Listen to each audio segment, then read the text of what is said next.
you're on Twitch. Am I live right now, or do you see the countdown?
What's going on, wrestling fans? Hosier here, and we are having tremendous technical difficulties right now.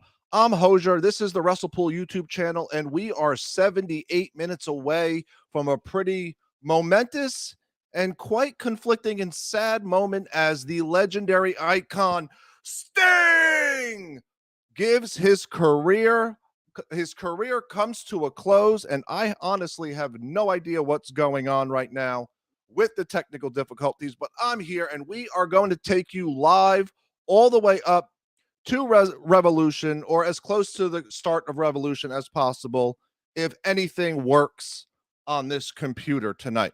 So once again, I'm Hosier. You can find me on all forms of social media at MJH Wrestlepool, and tonight AEW Revolution marks the end of an absolute legendary career, the icon Sting. And if you see me looking all around, it's because my TV's over there.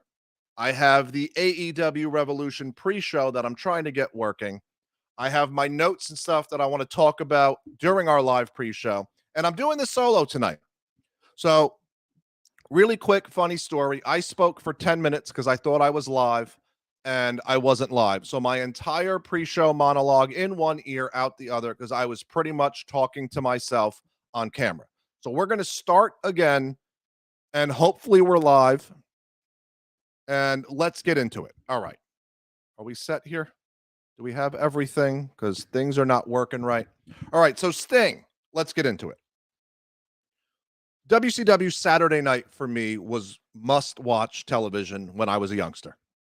I can remember 5 o'clock most days on TBS was Saved by the Bell. That was about dinner time for young Mike Hosier. And 6:05 on Saturday night, I'd be in my room. WCW Saturday night was on, and I'm normally doing one of two things while watching wrestling. I am playing wrestling with my G.I. Joes at the time, the really little G.I. Joe guys from back in the day, or my wrestling collection, all my wrestlers that I had. And I remember being young, and the one wrestler that always stood out to me as a youngster was Sting. The face paint, the jet, the spiked blonde hair, the woo, the Stinger splash, The WCW Saturday night match against Ric Flair, I believe in 93, is my first real, I think I was like 10, 11 years old watching that. And that was my first introduction to just unbelievable professional wrestling. And from there, I was definitely a Sting fan. His rivalry with Vader, his US title match with Rick Rude back in the day. I ended up getting older and I watched the first Ric Flair Sting match at the first Clash of the Champions in 88, I believe. And I'll never forget, what was it, 94, seeing Sting on stage with Hogan and Macho Man. And he was a real beacon of light on WCW Saturday nights, right? And then lead into 95, and we kick off the Monday Night Wars with the arrival of Lex Luger and Sting having one of the first matches in the Mall of America in Minnesota. And it was absolutely unbelievable watching Sting perform. Sting versus Cactus Jack had some incredible matches. The feud with Vader, I remember it being tremendous. But for me, the story of Sting really starts at the Bash of the Beach in 96. And then that's kind of where I want to start in my recollection of Sting and my favorite run of Sting.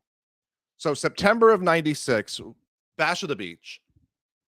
Hindsight being 2020, we know now that if Hogan wasn't going to be the third man for the NWO, it was going to be Sting. And NWO may not have worked out as well if it wasn't Hogan, but it being Hogan, Macho Man taking the pin and getting the brunt of that abuse when the NWO first formed, it was September 96 and Sting came to the ring. No more blonde hair, still face paint, kind of longer hair. And I'll never forget, because normally when pro wrestlers do promos, they face the camera. Hard cam. Wrestling fans know the camera as hard cam.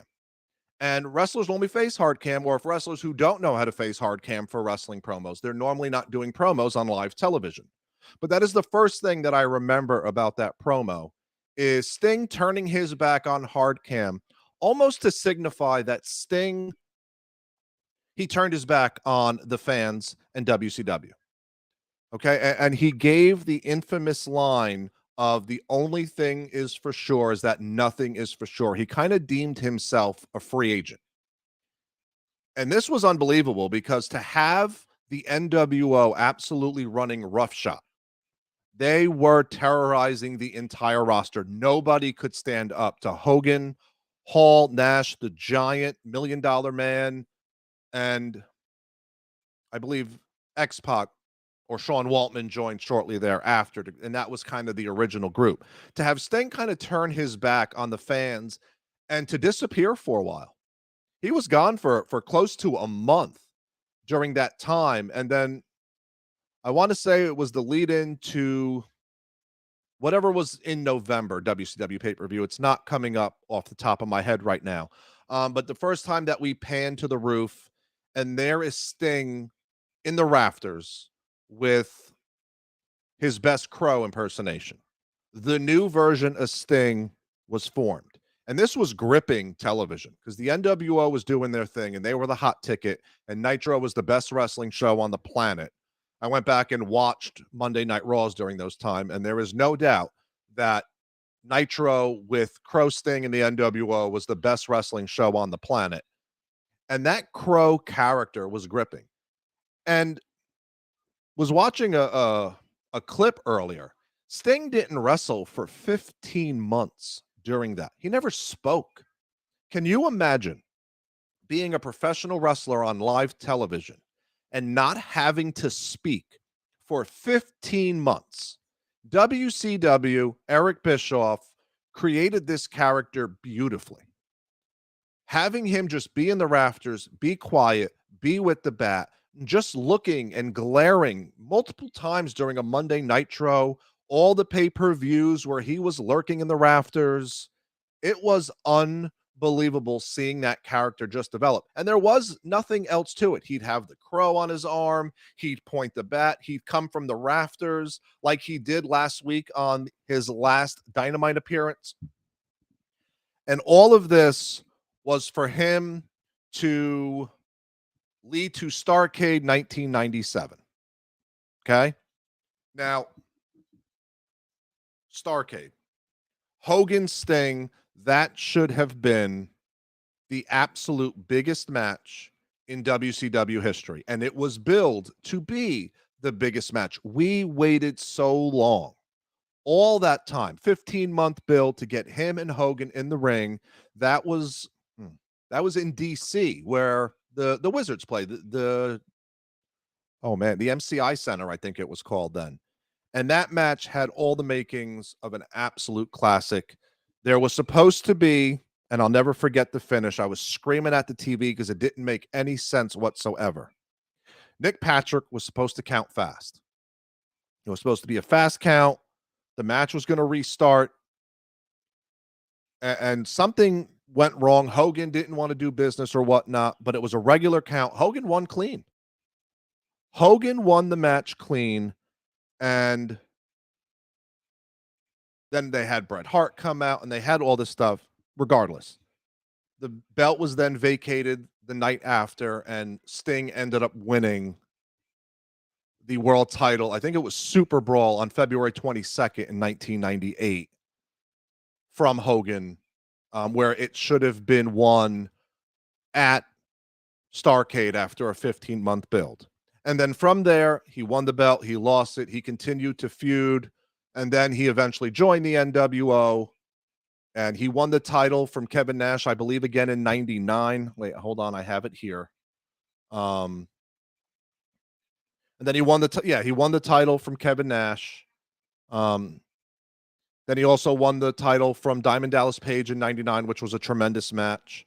And he lost the belt later that evening, and then won it again in September of 99. But at that point, we knew the writing was on the wall that WCW was on his way out. But to be Sting in that moment, right? You almost were the leader of the NWO. You took 15 months to build this character, to build this mystique, build this aura, to build this gripping character where he was going to join the NWO. He donned the NWO shirt. He gave the Stinger that back kind of, I guess, net breaker, whatever you want to call it, to Scott Hall in the ring, and went back and forth. And to have Starrcade 97 end in such shambles was very disappointing to the biggest run, or the biggest moment to me in Sting's Sting era, and I think Sting's career, to be honest with you. That was definitely Sting's biggest opportunity. Yes, he beat Flair at the first Clash of the Champions, beat him on WCW Saturday Night, but that Sting, man, during that time of the Monday Night Wars, to be one of the top baby faces, to be one of the most mystique-driven characters, similar to what The Undertaker was on WWF, was an unbelievable time for Sting. WCW comes to an end. Sting and Ric Flair have their final match, and then Sting's kind of home.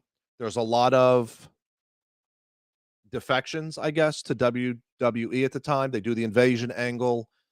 And I guess, and I've heard a few things that Sting didn't want to go to WWF because WWF had a history of not really caring for or protecting things that they did not create.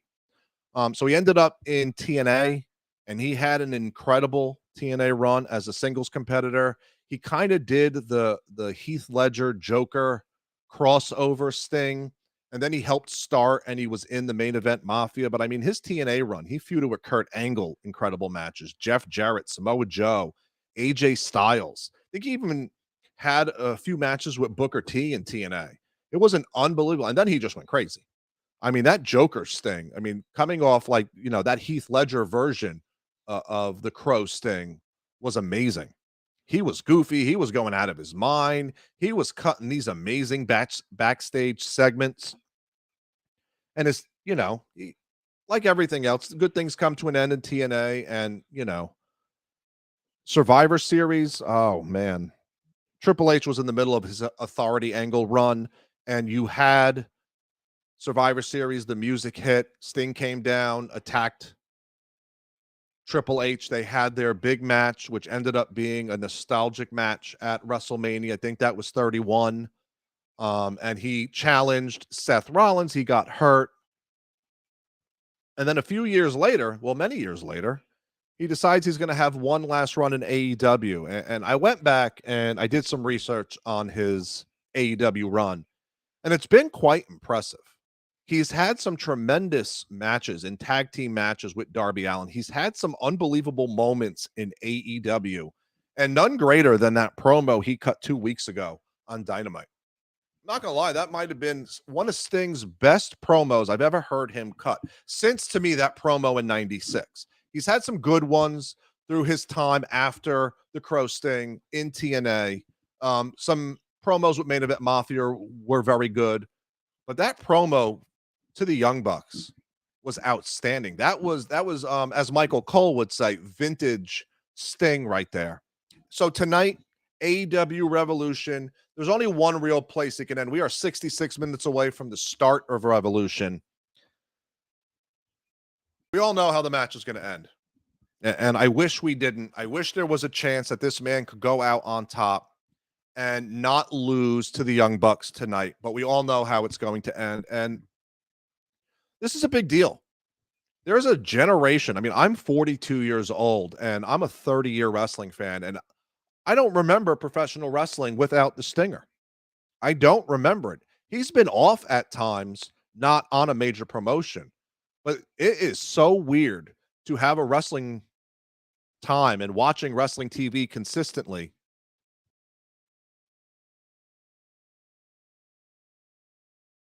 I don't know if the camera went out.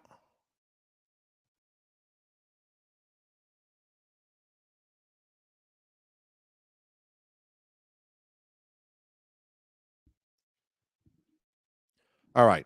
Major technical difficulties here. Things are going crazy. And now nothing works. All right. So change the camera angle. Everything's frozen. So again, I don't really know a wrestling promotion without or wrestling without Sting. So tonight's definitely going to be a a sentimental moment for me.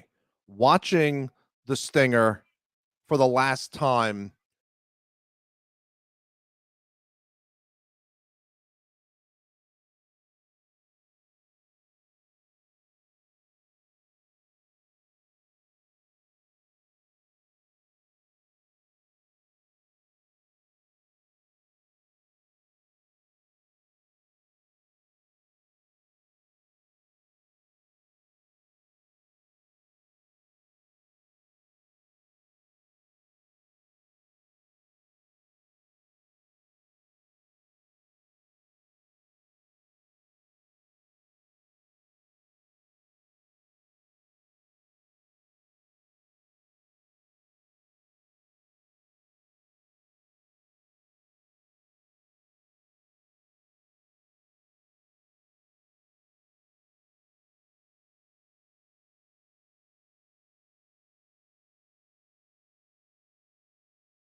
All right. I think I'm back. I don't know if I'm back. We're going to check. I'm going on YouTube here to see if I'm actually live. If anyone's watching, if anyone can see this, please send me in the chat if you know that we're live or not. Oh, we are. Okay, good. We're back. All right. Sorry about that. This has been an adventure of just very poor equipment on my part here. Never have had this happen before, but we are live. And like I was saying, hopefully you caught the end of my Sting kind of memories. But the one feud that we haven't gotten to see that I really wish we got to see was Sting and Taker. Um, Having that match at WrestleMania 31 instead of Sting and Triple H and Taker facing Bray Wyatt would have been such a treat. You could have had a 4 to 5 month run between the two of them. You could have started it at Survivor Series or Rumble. We could have had the match WrestleMania 31. Could have even done the match at WrestleMania 32, provided Sting was healthy. Because I know he got hurt versus Seth Rollins. But that is the one, like, if there's any downer to watching Sting all these years and watching Undertaker all these years, is we did not get the Sting and Taker match at WrestleMania of some kind. But other than that, tonight, the main event, Greensboro Coliseum. I mean, is there any more poetic way for Sting to go out than at the Greensboro Coliseum? I mean, kudos to Tony Khan for setting this up perfectly. Kudos to Tony Khan and or Wrestlepool in general. We are very critical of Tony Khan's creative decisions and a lot of what AEW does wrestling wise. But we're trying to be more positive. We're trying to look on the bright side. But I got to give major props to Tony Khan for giving Sting this opportunity to kind of have a farewell tour, to go to all these different cities, to be on the card at World's End in Long Island, getting the standing ovation, and being at all these different pay-per-views after they announced Sting's final match and him getting the opportunity to say goodbye in every city he's gone leading up to tonight. And kudos to AEW, kudos to Tony Khan, and definitely kudos to the Young Bucks and Darby Allin for making this have a true main event feel. They've done such a good job of building this up, making it feel like it's important, giving it the weight and the gravity that it deserves. And Sting has come out and said, like, he's leaving it all on the table. He's leaving it all on the line tonight. He's going to go out with a bang. Darby Allin has been the perfect tag team partner and almost like the perfect mentee to Sting over these last few months. And I really hope that Sting has gotten through to Darby Allin, because we've heard Sting always say less is more. Sting was quoted not too long ago of his, mentorship of Darby Allin, so to speak. And he talked a lot about telling Darby Allin that less is more, but it's Darby Allin's career. He's going to lead the type of career he wants. So Sting's final match tonight, the main event, AEW tag team titles, Sting and Darby Allin versus the Young Bucks. We're about a little under an hour away, 57 minutes from the start of Revolution, and tonight is an absolute stacked card. Now, and it starts with the AEW World Heavyweight Championship. We have the triple threat, Samoa Joe, Swerve Strickland, and Hangman Page. And this is another one of them matches that I don't know tonight, through all the title matches that we have, how many title changes we're going to get just yet. It doesn't feel like AEW's ready. I don't know. I don't know if they're ready to take the belt off Samoa Joe. I think Samoa Joe's been a stable world champion. Nothing too crazy, not too many moments. I mean, the match versus Hook was good for the short amount of time they gave it. Samoa Joe was great on the mic, and he's going to absolutely deliver tonight in their triple threat match. But to me, tonight is Swerve's house. Tonight is about donning Swerve Strickland as the face, the number one in AEW right now, and crowning him world heavyweight champion. Sometimes, you have to strike while the iron's hot, because you never know what happens going forward of you have that lightning in a bottle. You have that white hot baby face stuff. They're into him. They're cheering him. That theme song is unbelievable. It's so catchy. It's so amazing. You have to strike while the iron's hot, AEW. You cannot let this opportunity pass to not crown Swerve Strickland World Heavyweight Champion. So I'm calling it tonight. We enter Swerve's house, and he is carrying gold, leaving Greensboro. He will be your World Heavyweight Champion. Because I'm going to tell you what, the big guns are coming. Okay?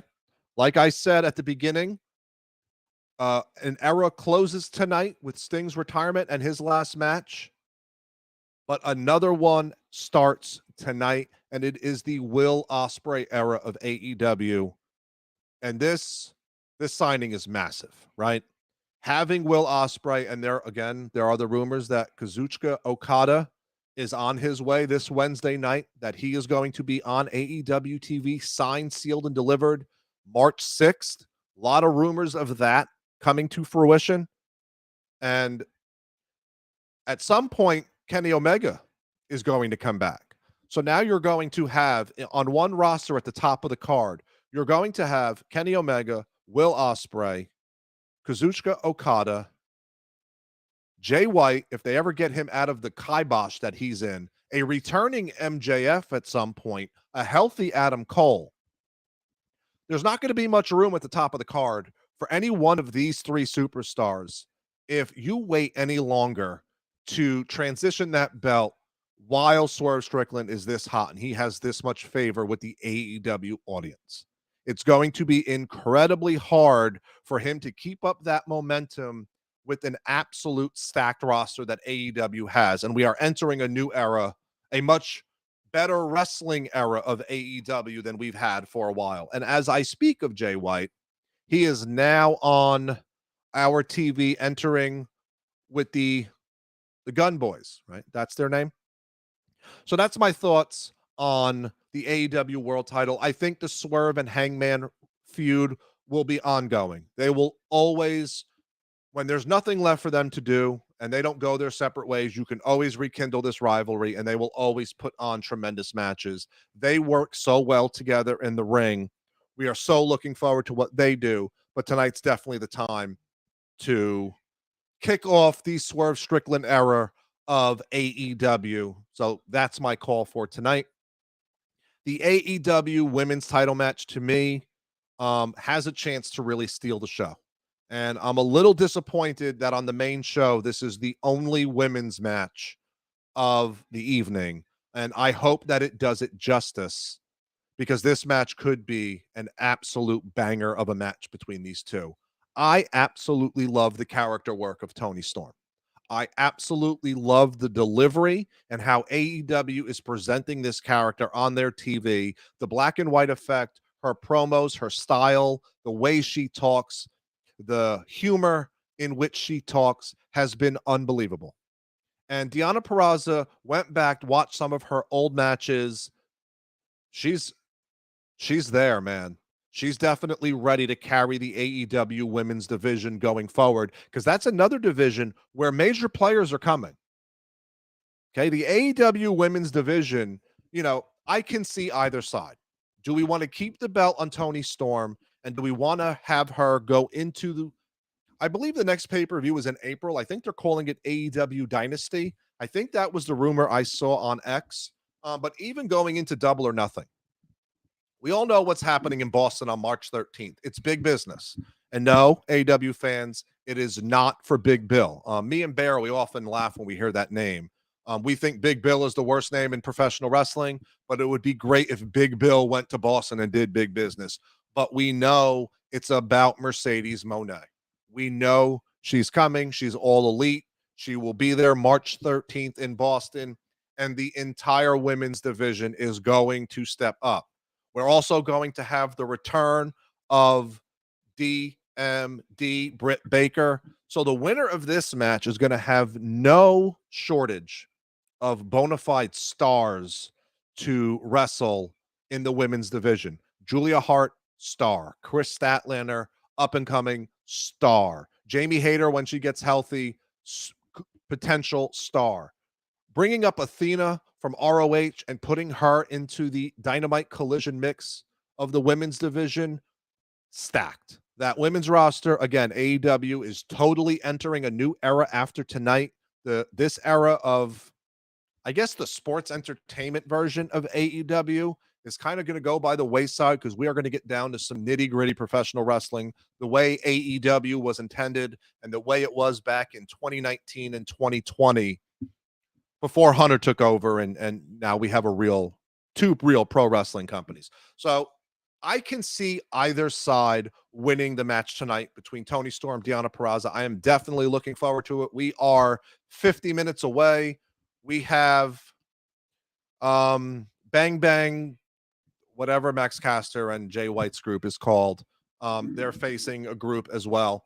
So next, the Continental Crown title match. We have Eddie Kingston and Bryan Danielson for the Continental Crown Championship. Now, I don't know if that's where if Danielson wins, he's going to win all three belts, or if he's just getting the actual belt that Eddie won for the Continental Classic. I'm not quite sure. I'm not the biggest Eddie Kingston fan. I just don't like the way Eddie Kingston works, but you got to give him credit. He's in there with the biggest stars AEW has to offer its fans, and he busts his ass, man. Eddie, this is going to be, to quote Jim Ross, this is going to be a slobber knocker. And as a fan, to quote Jim Ross again, I really hope Bryan Danielson stomps a mud hole in his ass and walks him dry. I am so tired of Eddie Kingston. I want to see Bryan Danielson absolutely wipe the floor with Eddie Kingston tonight, win that Continental Classic, and then move on to much bigger, much more prolific pro wrestling matches that we know Danielson can have, because Danielson Okada at Wrestle Kingdom was unbelievable. We need another Danielson Okada match. We need a Danielson Ospreay match, a Danielson Jay White match. We need another Danielson Omega match. There are so many possibilities for Danielson as he is starting to wind down his full-time wrestling career, and I hope that he doesn't find me for saying anything, because he is a part of the discipline committee for AEW. So I hope, since I'm speaking about AEW, that he does not try to find me for speaking negatively about his opponent tonight, but that's just how I feel. And the AEW International Championship, Orange Cassidy and Roderick Strong. What? I mean, the Undisputed Kingdom, or whatever they're called, needs a win. They need something. They need something to establish themselves as a main faction in AEW, because I really don't feel like the Undisputed Kingdom since World's End. And if you're here and you're in the chat, come join the conversation and let me know about the Undisputed Kingdom. I don't know if it's kind of on hold because both Adam Cole and MJF are hurt, but I really do feel like Roderick Strong should win this match. The Undisputed Kingdom, if we are to believe they are a stable and sure faction within AEW going forward, they need a big victory tonight. They need to capture the AEW International Championship from Orange Cassidy. And Orange Cassidy, his legacy is cemented with this title. He has had an unbelievable run. He has had some tremendous matches. He's a workhorse.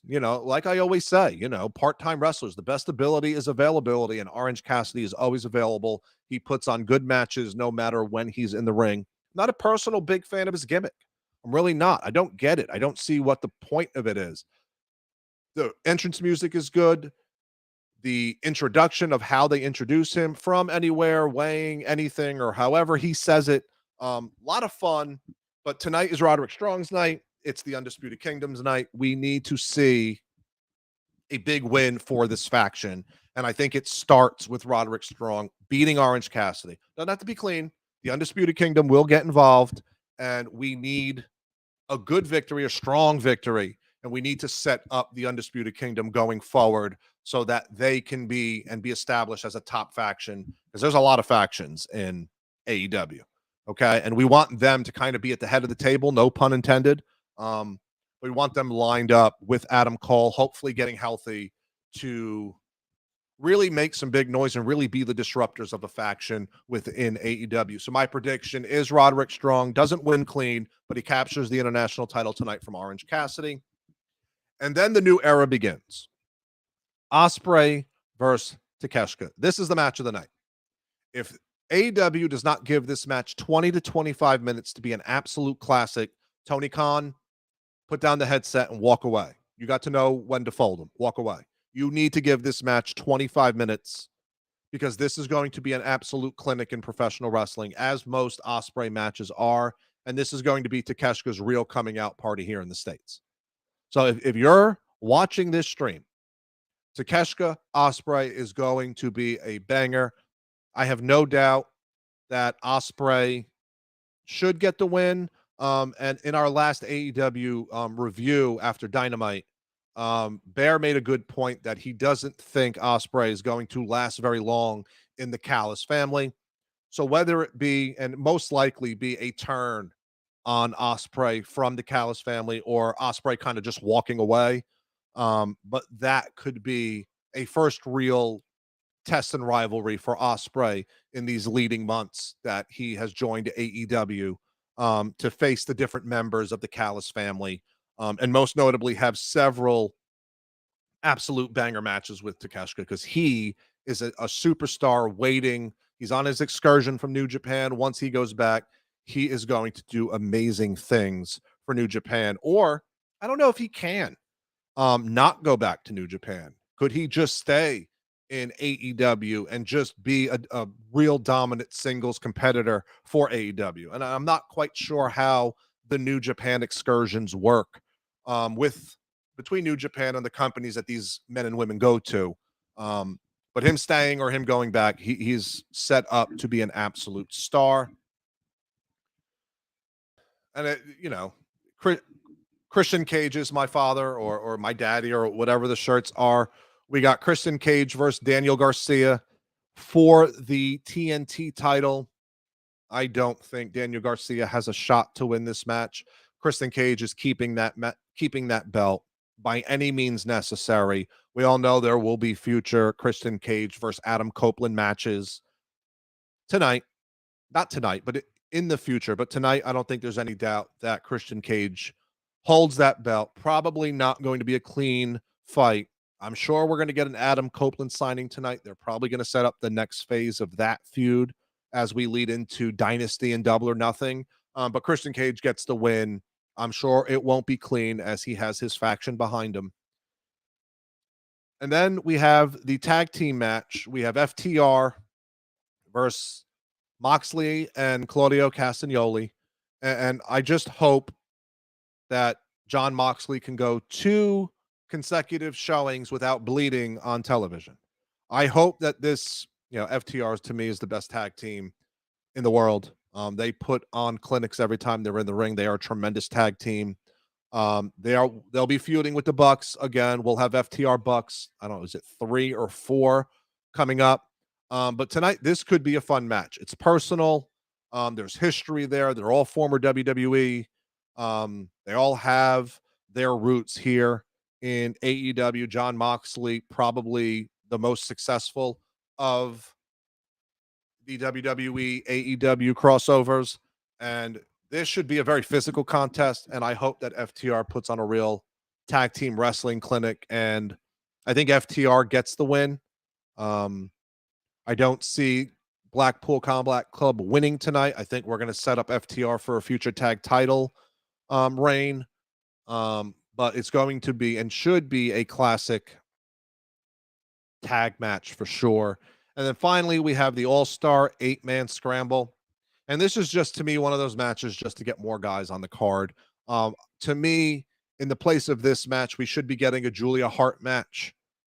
We should be getting even the tag match that's on the pre-show should be on the main card because they had a terrific tag match. Was it Dynamite or Collision this week? And that should be on the main card. Julia Hart should be on all pay-per-view main cards for AEW. The fact that she's on a pre-show to me is a disservice, but I understand why they do these matches. Tony Khan is about getting as many of his performance on a pay-per-view card as possible. Now, as far as this match, I think all the competitors have been announced. I'm not sure. So we have Jericho, Wardlow, Hobbs, Lance Archer, Hook, Brian Cage, Magnus, and the website that I looked at said TBD. So there might be a surprise entrant of some kind. Don't know if that's a returning someone or someone new. Um, I think the winner of this match does get an AEW World Title match. If I'm not mistaken, that the winner will get a future title match. I think it's for the world title. So we could be setting something up depending on who wins tonight as the first feud post Revolution for whoever the AEW World Champion is. So we have 1, 2, 3, 4, 5, 6, 7, 8. We have 9 matches. Not bad for an AEW card. I mean, there have been pay-per-views where they've had 12 to 14 matches, too many. 9 is a good number. I'd rather have seen, I don't know, 7, 6 or 7. I was a little critical of Elimination Chamber only having 4 matches and the amount of downtime. A lot of the AEW stands that I see on X were definitely critical of how much downtime, and I have to agree. But this is a big night. Like, don't let anyone fool you. This is not just another AEW pay-per-view. There is a lot that is going to change amongst the ranks of AEW. I cannot stress this to you enough. Will Ospreay coming to AEW must be portrayed as the biggest deal possible. When Okada is full-time AEW, he also must be portrayed as the biggest deal possible. A returning Kenny Omega must be in the mix of that top level AEW star. Who knows when MJF is going to return? There is going to be an opportunity going forward for feuds and rivalries that AEW can start to introduce the casual wrestling fan to these relatively non-internet wrestling community wrestlers. Does the casual wrestling fan know who Okada is? Probably not. Does the casual wrestling fan know Jay White? Probably not. Us hardcore wrestling fans, those of us that watch AEW, WWE, New Japan, TNA, ROH, the whole nine, we know these people. We've been watching all of them for a year, but it is time for the casual wrestling fan to know Jay White, Will Ospreay, Swerve Strickland, which they may remember, because I don't know too many casual wrestling fans that know many of these people. And you're going into your 2 biggest pay-per-views of the year. You're going into Double or Nothing, and you're going into All In Wembley, which is going to be your biggest event of the year. That is AEW's version of WrestleMania. And we're going to take a quick break, and we're going to Jay White on the mic.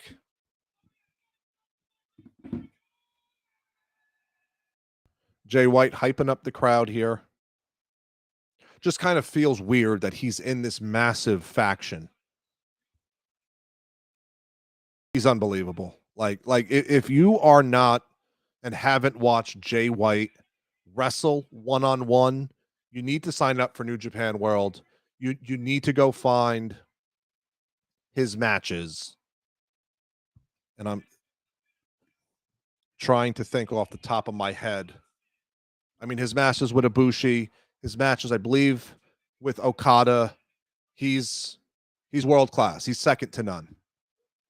But again, as Jay White is cutting his promo to Greensboro, both the men's and the women's division wrestling fans, it's about to get real for AEW. What's going on, Steve? Welcome to the chat.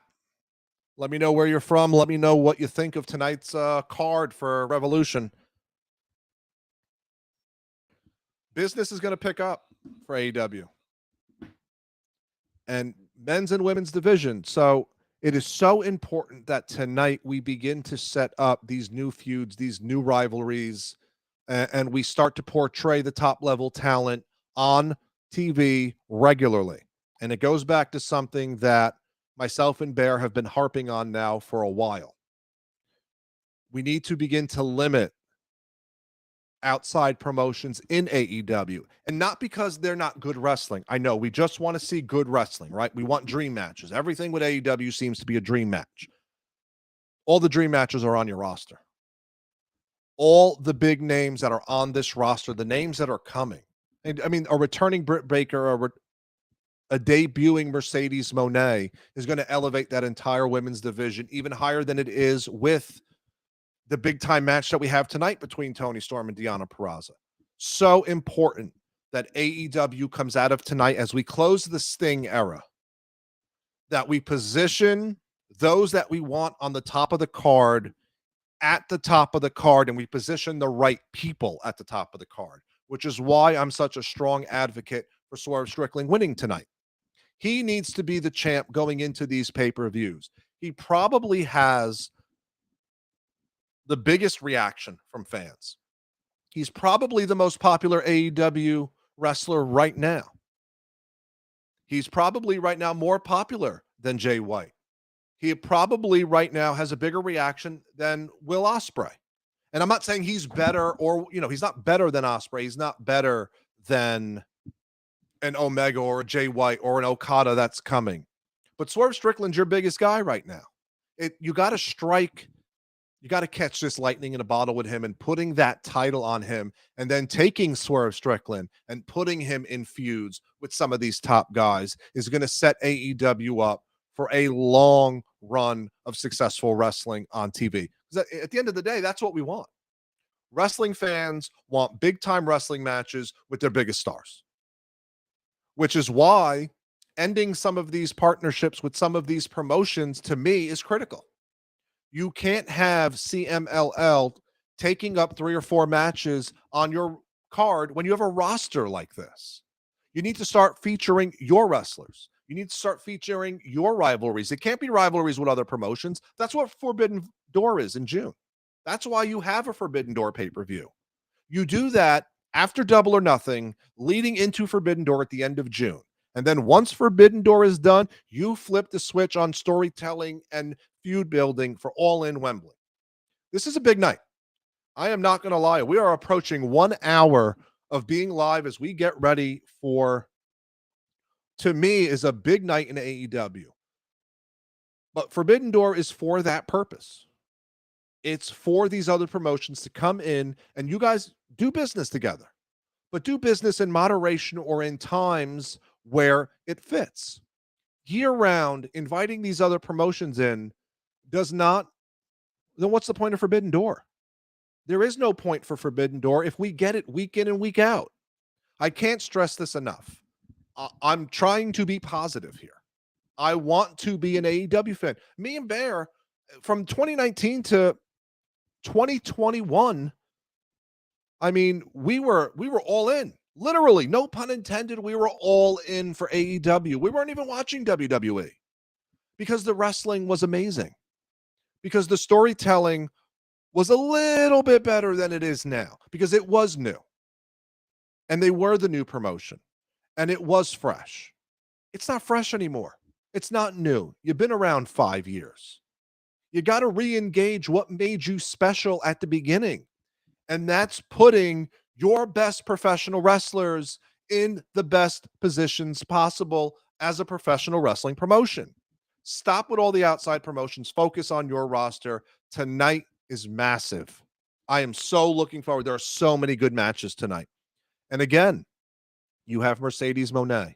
You have a returning Britt Baker. There's rumors of other top women joining AEW. It's time. It's time, AEW. It's time to be the wrestling promotion you say you are. It's time to put this on the backs of those who you know can carry your company and push it forward for the next 12 to 24 months. You have the roster. I am so looking forward to what's going to happen post-Revolution. First of all, I'm super excited for the card tonight. I am super excited for a lot of the matches that are going to take place. But I kind of always like to look ahead. I like to play, predictions, spoilers. What do I get right? What don't I get right? It's one of my favorite things of watching pro wrestling. Um, I know it's never cool to fantasy book, but I can map out the entire all-in card if they'd let me. I'd love to join the creative team. I know Bear would. Bear always says he's going to call Tony Khan to talk about creative, but it's a big deal, and us who have been shaky and hesitant about AEW or haven't been happy, and it's even the same with the WWE. For those who haven't been happy and consider WWE trash, because when AEW started, WWE was, to me, some of the worst forms of wrestling and entertainment that could have been. But it changes on a dime. It happens rather quickly. And AEW has the type of roster that it could happen so fast. So we got about 6 minutes left. We are about 30 minutes away from the start of Revolution. And again, let's just go through the card one more time. An era ends tonight. Sting, Darby Allin versus the Young Bucks, AEW tag titles. We know, we pretty much know the finish. I'll be curious to see how hard Sting goes tonight. He said he's going to leave it all out there. I'm sure Darby Allin's going to be crashing through everything. I'm hoping for a great Sting send-off. I'm hoping for AEW Revolution to close with Sting standing proud in tears as the Greensboro Coliseum and the over 16,000 fans give him the send-off that legend and icon deserves. I am totally advocating and I am predicting that Swerve Strickland leaves Greensboro as the AEW World Heavyweight Champion. He will beat Samoa Joe and Hangman, and he will be elevated to the top guy in the company as they move forward with, to me, hopefully is a new era of AEW wrestling. I'm torn on the women's title match. I'm not going to lie. I think Toni Storm keeps the title, but I can totally see Deonna Purrazzo, the virtuoso, being crowned AEW Women's Champion and Deonna leading the AEW Women's Division as an influx of big-time talent starts to join AEW, and it really starts March 13th in Boston with Mercedes Moné. I have Bryan Danielson winning tonight versus Eddie Kingston. Like I said, to quote Jim Ross, I hope he stomps a mud hole in him and walks him dry. So tired of Eddie Kingston. I know he's popular, but I am totally rooting for Bryan Danielson tonight to win the Continental Crown Championship and to start to see Danielson get into some real wrestling rivalries with some of the guys that they have on this roster. I said it earlier, Roderick Strong needs to win for the Undisputed Kingdom. I think this is an important moment for that faction. Doesn't really feel like the Undisputed Kingdom has had that run yet, has had much to do since World's End and the unveiling of the Devil was Adam Cole. Adam Cole's not healthy. MJF's not healthy. I'm sure that'll be rekindled once they're all back. But tonight's important for the Undisputed Kingdom. Roderick Strong needs to win this belt. They need to establish themselves. So I have Roderick Strong winning the AEW International Championship. Not clean, versus Orange Cassidy.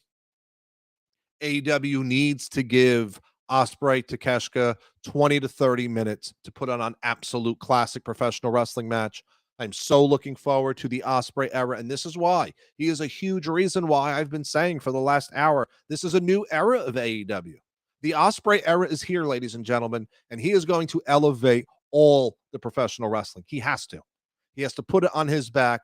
He has to make sure that top guys are promoted in the right spots in this promotion. I hope he's a vocal leader in AEW, and he is going to be the top guy going forward. To me, huge Ospreay fan. Who isn't? So I have Ospreay winning tonight. As Bear said, and I kind of agree with him, that Ospreay is not long for the Don Callis family. There could be a turn as early as tonight. That's a great introductory kind of rivalry for him. There's history there with Callis, and there's some guys in the Don Callis family that he can put on some good, great wrestling matches, because that's what we expect from Ospreay. Christian Cage versus Daniel Garcia. Christian Cage winning the belt. He has an entire faction with him.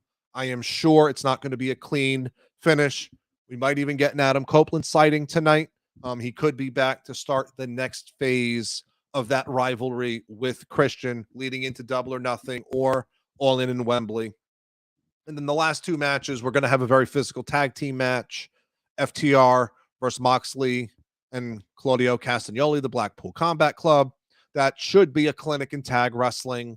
I don't want to see skewers. I want to see if Moxley can go 2 straight episodes without bleeding on TV, but I'm not hopeful. And then lastly, the 8-man scramble. And I think I have 7 of the 8 participants. Jericho, Wardlow, Powerhouse Hobbs, Lance Archer, Hook, Brian Cage, and Magnus versus, it says TBD on the website I checked, so I'm not sure if everyone's been announced, but it might be a surprise return. It might be a new person. We'll see. And this match, I believe the winner gets a title shot at the AEW World title.